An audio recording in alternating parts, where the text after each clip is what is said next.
سلام، اگه یادتون باشه اول سال ما تو همین برنامه آفساید یه چیزی رو به ثبت دادیم. اون چیز چی بود؟ من این شعار رو انتخاب کردم برای امسال: دولت و ملت، همدلی و همزبانی. ببین شعار قبلیت اینقدر افتضاح در اومد که خودت فراموشش کردی. شعار امسالت رو هم همینجا ثبت می‌کنیم ببینیم کی طبقش در میاد. از اونجایی که سرعت تحولات خیلی بالاست ما دیگه تا آخر سال صبر نمی‌کنیم. 5 ماه نگذشته یعنی به هافتایم وسط که رسیدیم سر قرار حاضر شدیم تا ببینیم که این شعار همدلی و همزبانی با دولت الان کجای کاره. پا گرفته، تق و توق کرده. یکی از سوژه های داغ این همدلی کلیدی بود که حسن کلیدساز با خودش آورده بود تو نظام. در واقع میخواست باهاش همدلی رو کلید بزنه. سال 1865 در 4 خرداد آمریکایی‌ها آمدن اینجا، کیک و شیرینی و نمیدونم کلت و انجیل و کلیدی آوردن.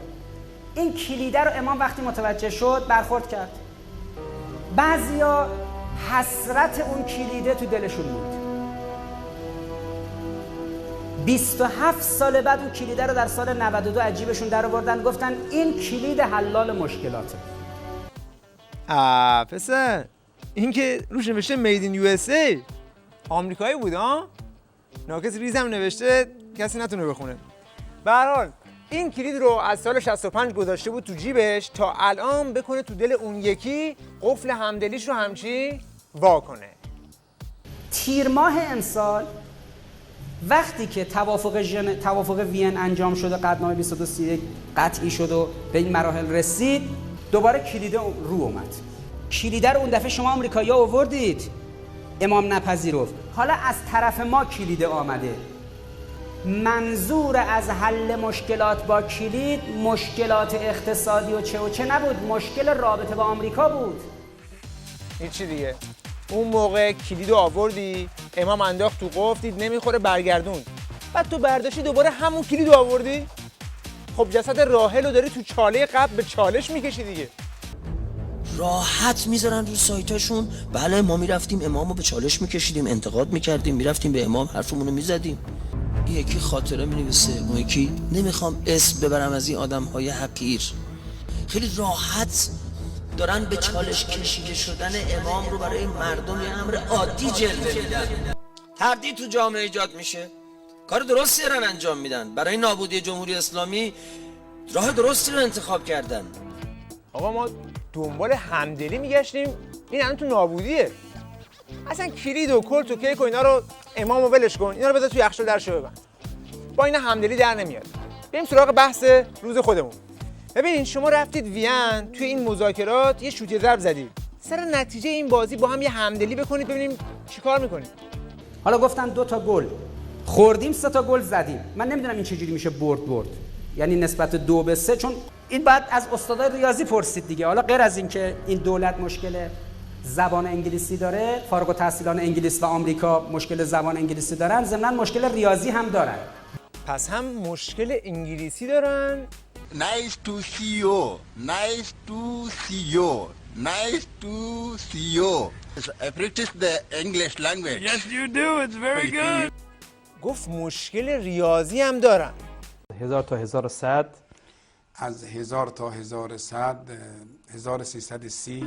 نه 1130. از 1000 تا 1100. 1000 تا 1100. 1111 سال وفات علامه مجلسی. 1111. عرض کنم که حالا از 1000 تا 1100 هم یه عدد بفرمایید. حالا 1000 مثلا 1000 و کم پایین‌تر 40 و خورد 50 1555. باشه بابا، طرف بی سواد انگلیسی بلد نیست، ریاضی هم تک ماده کرده، ولی به جاش رفت برجام آورد دیگه. مگه برجام همدلی ایجاد نکرد؟ که برجام برخورد از عبور از خطوط قرمز، تجاوز از خطوط قرمز رهبریه. این نقطه ها و این فواصلی که ممکن بود در این برجام به قیمت انحراف انقلاب تمام بشه که مقام معظم رهبری با خطوط قرمز بستن، متاسفانه فواصل به وجود آمده. انگلیسی و ریاضی بخوره تو سرش. این رانندگی هم بلد نیست، یه خط قرمز نمیبینه. ماشین نظامو دادن دستش ببره روی سکو، این بلا رو سرش آورده.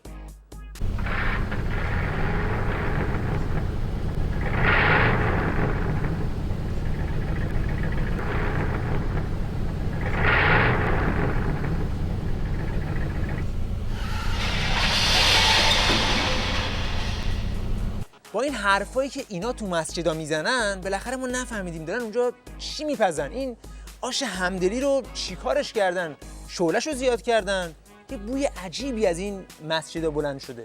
اگر خدای ناکرده در مسجدی دیدید که از او بوی وحدت به مشام نمیرسد و یا خدای ناکرده به عکس بوی تفرقه به مشام میرسد، اون دیگر چیزی شبه مسجد زراری خواهد بود که فرمود مسجد زرار مسجد تفریق میان مؤمنین. یه جمله هم گفتیم این شیخ فری بگه، بازم اینا با همدیگه نه همدلیدن. آقا بالاخره تو این 6 ماه این دولت اعتدال کاری کرده که این همدلی رونق بگیره؟ بالاخره چه گلی بر سر این نظام زده؟ روحیه مقاومت رو از مردم بگیریم، مردم رو اسیر نمیدونم سبد کالا و اسیر اینکه آقا ببینید بردیم فتح الفتوح کردیم، کلید رو انداختیم در مثلا روابط باز شد، فردا آمریکایی ها میان به درک آمریکایی بیه، ما آمریکا رو از در انداختیم بیرون، در پنجره میکنیم باردش میکنیم، در پنجره میکنیم باردش میکنیم. آقا اون پنجره رو ببند، اون پنجره رو ببند، نذارین مانع همدلی وارد بشه. مگه نمیگی آمریکا استکبار جهانی مانع همدلیه؟ خب ببند پنجره رو دیگه چه مشکلی باقی میمونه؟ وقتی نشستی توی اون بنزه، وقتی مدیریت مادام العمر داشتی، وقتی بچه‌تو سر این که به قول معروف 1000 جور فسق و فجور کرده گرفتن، 1000 جور فشار به دستگاه قضایی آوردی که چرا بچه منو مثلا دارید محاکمه می‌کنی؟ تو که بابای همدلی رو در آوردی که بچه کوسه رو که انداختن تو هلفتونی، پنجره هم که ما گفتیم ببندن، دیگه مانع همدلی چیه پس؟ تو داخل نمیدونم خط امام اینا با امام نرد عشق میباختن، اینا با امام دیزی 2 نفره میخوردن، اینا نمیدونم به خانواده و بیت امام نزدیکن. بعد وقتی میره اون طرف قضیه، این نامه مایکل لدین که منتشر شده که نامه آقایون رو منتشر کرده، موضع دوستان مثلا جناح اصلاح طلب چیه تو این مملکت؟ چرا هیچ کس یقه این جناح سیاسی به خصوص رو تو این مملکت نمیگیره؟ موضع این دولت چیه در قبال این قضیه؟ وزارت اطلاعات این دولت مشخص کنه کیا به عنوان سبز، به عنوان اصلاح طلب، به عنوان چه و چه رفتن چنین نامه‌ای زدن به دشمن این ملت. محدودش نکنه به 4 تا آدم سبز 99% الان تو این دولت مدیرن، اونا نفوذی ان تو این مملکت، اما میرن به دشمن فشار میارن که تو بیا و زمین بزن این حکومت رو. اینا خطرشون از سازمان منافقین کمتره؟ بفرما. سال با همدلی شروع شد، 6 ماه نشده رسید به براندازی. شما دیگه خودت آخر سال و حدیث مفصل بخوان از این همدلی، آخرش احتمالا میرسن به یه همچین چیزی.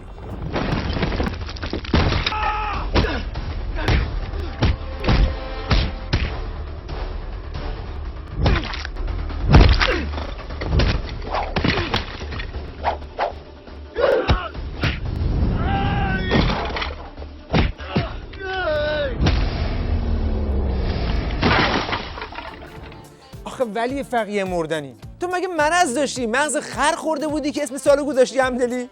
که بعد آخرش اینجوری رو دل کنی؟ دیگه خودت هم داری خودتو خراب میکنی.